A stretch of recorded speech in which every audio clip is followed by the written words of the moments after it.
It all started on that rainy Monday morning. I was 17, lost and overwhelmed. My mom was in the hospital, fighting for her life. My dad had abandoned us years ago, leaving a hole no one could fill. I was left struggling to hold everything together with barely a penny to my name. The only constant in my life besides my mother was Mary, my best friend, my sister in every sense but blood. We grew up together, shared every secret, every laugh, every tear.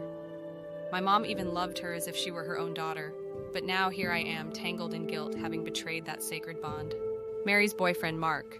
There was something about him. He was wealthy, powerful, and had a confidence that drew people to him.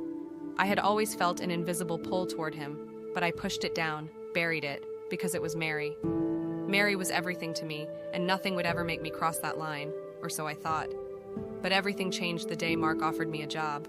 He knew about my situation, about my mother's illness, about my financial struggles. One day he approached me, said he could help. He offered me a job, an opportunity to earn money, and lift some of the crushing weight off my shoulders. At first, I was hesitant. How could I work with him, see him every day, knowing the way he made me feel? But then Mary encouraged me. She kept telling me, "You need this, Emma. Take control of your life. With this job, you'll be able to support your mom and maybe even find your own independence." With Mary's encouragement, I accepted the job, thinking it would help me and bring me closer to the stability I so desperately needed. At first, everything was professional. Mark was patient, helpful, guiding me through the tasks and responsibilities. But slowly, our interactions shifted. There was something in his gaze, a warmth, an intensity that I hadn't seen before. And I couldn't help but respond. Every stolen glance, every accidental touch made my heart race. I knew it was wrong, but I was already too deep, drowning in feelings I couldn't admit to myself. One night, we ended up alone, sharing a quiet dinner after work. The atmosphere between us felt different, charged. As we talked, I felt my defenses slipping. His eyes lingered on me, and for a brief moment, I felt like I was the only person in the world. I was vulnerable, fragile, and in that moment, he made me feel seen, wanted, and that was the night everything changed. What started as small, secret glances grew into something far more dangerous. We found ourselves in stolen moments, lingering touches, and whispered words that were never meant to be said. I knew I was betraying Mary, betraying everything she meant to me. But each day, I sank deeper, torn between the guilt that clawed at me and the forbidden passion that held me captive. Every time I looked at Mark, I felt the weight of my betrayal. Mary was there for me through everything. She was my family, my sister. And here I was, doing the one thing I had sworn never to do. But somehow, I couldn't stop. I tried to pull away, tried to remind myself of everything I stood to lose. But Mark had become a fire that I couldn't escape. I was burning, consumed by feelings I knew would destroy me. Then came the turning point. As I sat by my mother's bedside, watching her sleep, frail and exhausted, reality hit me hard. This was wrong. This whole tangled mess was wrong. I couldn't keep going like this. My mother deserved better. Mary deserved better, and so did I. I knew that if I didn't stop now, I would lose everything that mattered. So I made a decision. It was one of the hardest things I've ever done, but I knew I had to end things with Mark. The guilt, the shame, it was too much to bear. I had betrayed my best friend, and I couldn't live with that any longer. I needed to make amends, to find a way back to who I was before all of this. This is my story, a story of mistakes, regrets, and lessons learned the hard way. But there's so much more to tell, so many details I couldn't fit into just one video. If you want to know more, let me know in the comments. What would you have done in my place? Would you have made the same choices? And don't forget to subscribe so you don't miss the next part of my journey. There's so much I still have to share. My name is Mary. To everyone else, my life might seem perfect. I have a loving family, financial stability, and I'm young, beautiful, and fortunate compared to others. But despite how it looks, my life isn't as easy as people think. There's always been a deep emptiness inside me, a void I could never fill. I didn't know what could make me feel whole until I met Mark. Mark was powerful, confident, captivating. With him, the world felt brighter, more alive. Days that once felt empty transformed into days of excitement and passion. His every look, his every touch, felt like fire around my soul. But with that fire came an ever-present risk of being burned. Mark was also surrounded by admirers. So many people were drawn to him, and he seemed to revel in the attention. At first, I tried to ignore it, to tell myself it didn't matter. After all, he loved me, didn't he? But a slow-burning jealousy began to grow, and loving a man who attracted everyone's gaze turned out to be harder than I'd expected. Sometimes he wouldn't even hide it, and I wanted him to be only mine. Yet he wasn't making that easy. Then there was Emma. Emma was my closest friend, my confidant, my sister in every way but blood. She's the one person I could share everything with. Emma had a tough life. Her father left when she was young, her mother was ill, and she was constantly struggling. Unlike me, she didn't have family security or financial stability. I could see the strength she showed the world, but I knew her pain was just beneath the surface. Knowing her struggles made me feel protective over her. She had so little, and I wanted to be there for her in every way I could. So when Mark offered her a job, I encouraged it. She needed a chance, a way to support her mother, and this job would give her that. I thought I was doing the right thing, supporting my friend, but I had no idea how complicated it would become. As days passed, things took a turn I wasn't prepared for. Mark and Emma were spending more time together at work, and with each passing day, my jealousy grew. At first, I tried to rationalize it. They were both important to me, and I wanted to believe they were just friends. But my mind began twisting their small exchanges.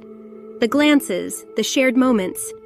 It was as if every little gesture between them held meanings that only I could see. The peace I once felt began to slip away, replaced by an overwhelming sense of unease. I wanted to trust Mark's love for me, but I couldn't ignore his closeness with Emma. I kept telling myself it was work, but the lines were beginning to blur.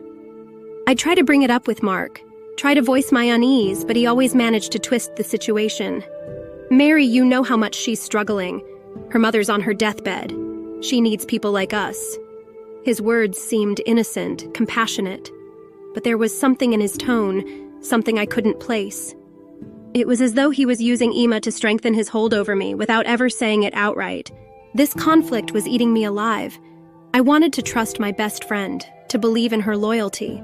But every time I saw her and Mark together, that trust faltered.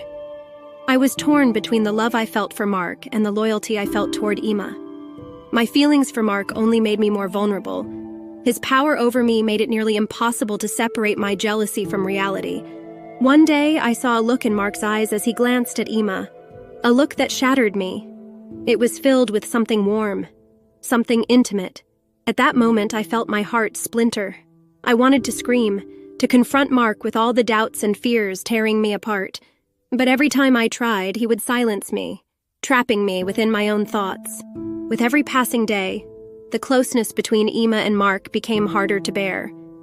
Seeing Emma laugh at something, he said, watching them stand together as if they were the only two in the room. It was like something was dying inside me. I didn't want to doubt my friend, but Mark's way with other women had already shaken my trust in him. My loyalty to Emma was fighting against the relentless tide of suspicion. I wanted to hold on to my trust in her, but every day it became harder. I found myself wondering if she might betray me, if they both might, and Mark.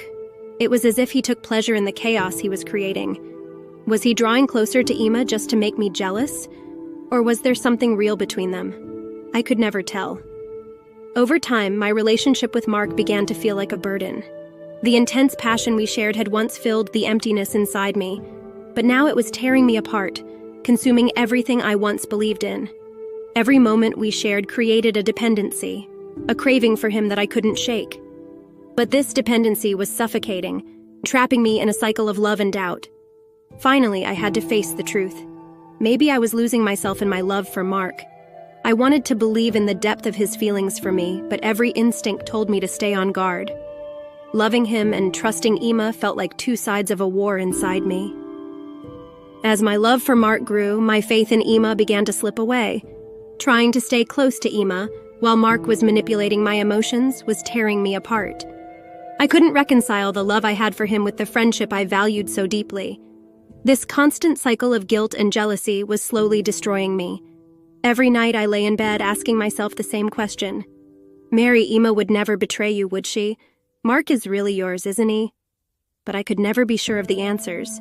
In the next part, I'll share the breaking point between me and Emma and the events that followed. If you were in my position, Would you question the loyalty of those you love? Would you confront Mark's intentions with Ima? Let me know what you think in the comments, and don't forget to subscribe to follow this journey as it unfolds. My name is Mark. Many people look at me with admiration while others secretly despise me, but in one thing they all agree. I am unforgettable. The world around me bends to my will. Power, wealth, allure. I hold it all. These are my armor, both my strength and my mask. Women? To them, I am an unattainable goal, a thrilling yet dangerous gamble. And I thrive on that game.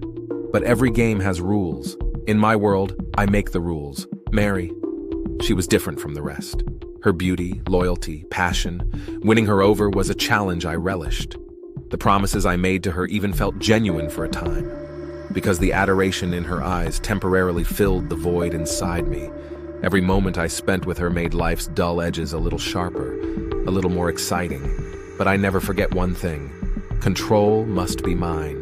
Mary is mine, her jealousy, her love, even her fears. Sometimes my growing closeness with Ima is a calculated move reminding Mary, through her jealousy, that I'm still the one pulling the strings.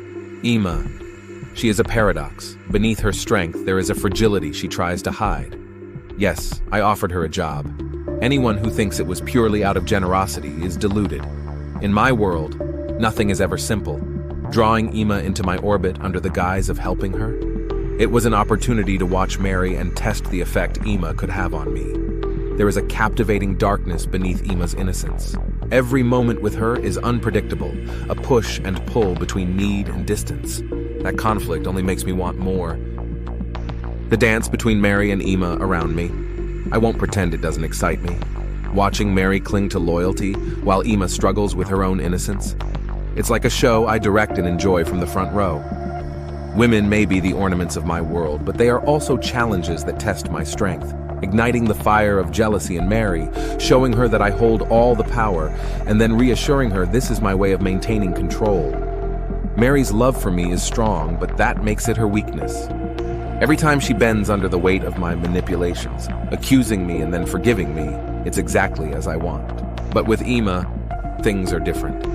When I offered her the job, the gratitude in her eyes was genuine. In that moment, she thought I was only trying to help. How naive, right? I never do anything purely out of kindness. Every move, every word, every glance is calculated. The more I draw her in, the more I feel the pull between us. But my interest in Ima is also a tool, a way to keep Mary under my thumb. Every move is deliberate. As for me, narcissistic? Perhaps. Look at my life. I am the center of it all. Everything revolves around me. Mary's love, Ima's gratitude, the interest of other women, they all feed me. People find power and wealth attractive, but I don't just hold them with those things. I keep them by toying with their thoughts, desires, and weaknesses. Watching them play by my rules, often without even realizing it, is the real victory. Sometimes Mary gets angry. In her moments of jealousy, she tries to distance herself, but she can never truly leave. I make sure of that by giving her just enough of what she craves: confidence, validation, a glimpse of hope. But I'll never truly let her go beyond my shadow. Her passion, her devotion, these always bring her back. This cycle must never end. For me, control is everything. Losing, that is a luxury I cannot afford. And Mary, she needs to understand that. Ima, on the other hand, there are moments I admire her innocence and fragility. Other times, those same traits make her an easy target, stirring Mary's fear of losing me, planting seeds of doubt about Ima. It's all part of the game, and I never tire of it. Every moment is a new conquest, a new thrill. I am Mark. I get what I want. Everyone knows this, but nothing stays in my grasp without my say. As long as people accept that I am above them, this game remains mine to command. Mary, Ima, the others, they are all pieces in my world. Convincing them they are cherished makes me realize how deeply everything is under my control. But this story doesn't end here. Perhaps Mary's loyalty will be tested. Perhaps Ima's innocence will shatter. One thing is certain, I remain the center of it all. Would you like to see more? If you were me, how would you handle the women around you? In this world of power games, how far would you go to keep control? Mary, Emma, the rest, would they fall to the allure of wealth and desire, or try to defy me. The greatest victory is winning without losing oneself. If you want to see how this tale of intrigue and passion unfolds, subscribe and stay tuned. The next chapter brings deeper secrets, more intense conflicts, and battles for control. Who will emerge victorious in this game? We'll find out together.